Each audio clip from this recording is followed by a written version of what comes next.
My name is Andrew Kinnear. I'm a senior digital strategist for AMIA, which is a global loyalty management services company.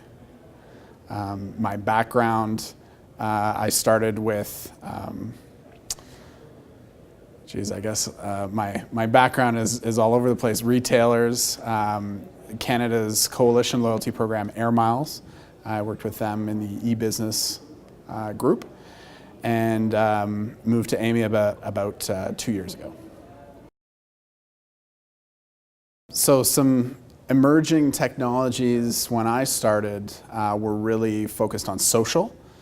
So I really didn't have a lot to do with mobile payments at the time, but we were trying to integrate social media into a lot of different business processes. So I helped Sobeys to launch things like Facebook, their Facebook presence, as well as a blog and some other things. And as part of Air Miles before that, we launched a community for avid Air Miles collectors to share stories and tips and things like that. So it was really focused on social. Well, near-field communications, NFC, is really just a term that relates to a communications standard.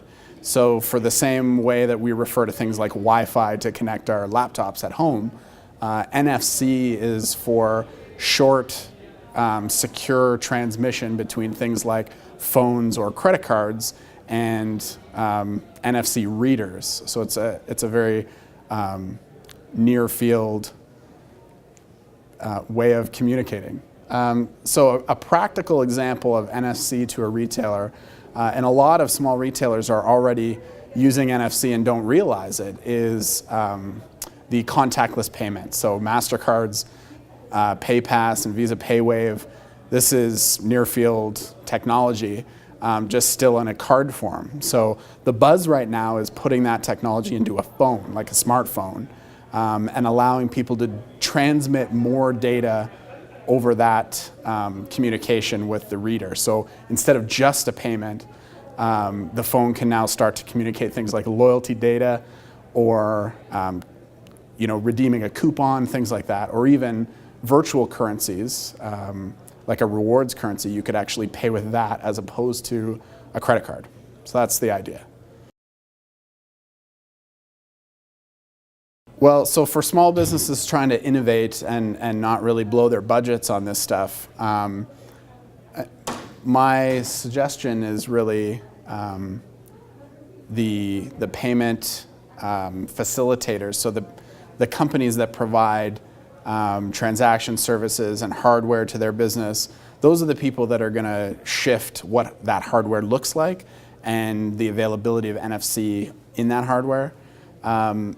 For the small business themselves, they can go kind of in a different route. So maybe payments isn't necessarily the first step they need to take. Maybe they could start off with something like a loyalty program through a service like Punched that is owned by Google, that doesn't require any POS integration, and simply allows customers to scan a code that they print out at the point of sale. So small retailers would just have a little bit of signage, and then they can get a lot of powerful data about their customers without having a lot of infrastructure costs. So that might be a first step. As far as accepting coupons on the mobile phone, really it comes down to what the retailer is willing to accept. So there's very simple solutions, emailing out a coupon and having the user show their phone. And then there's more complicated solutions that involve special scanners, being able to read barcodes on the phones and things that are more secure. But you don't need to go that far unless you want that level of either security and fraud protection or data, depending on how complicated the data scheme is that you want to learn from your customer. That'll dictate how complicated your coupon system needs to be. The gap between small business customer analytics and big business customer analytics is huge. So if you're a Loblaws or a Sobeys or a Walmart, you know all kinds of things about your customers because you have the infrastructure to mine all the data around their purchase and their purchase history and their behavior, and you can look at basket analysis. You can do all kinds of things to learn. For the small business owner, the only way to actually get that data is to create some kind of tie between the customer and what they're buying. And so to do that, you typically need some kind of loyalty initiative. It can be very simple, but the best loyalty programs go to the SKU level so that you know what the customer is buying, and you track that to the customer. And then from there, you can either, as a small business owner, you could look at it yourself, depending on the volume, or there's lots of companies out there that will look at it for you and tell you the kinds of improvements and changes you can make to your marketing or to your store operations.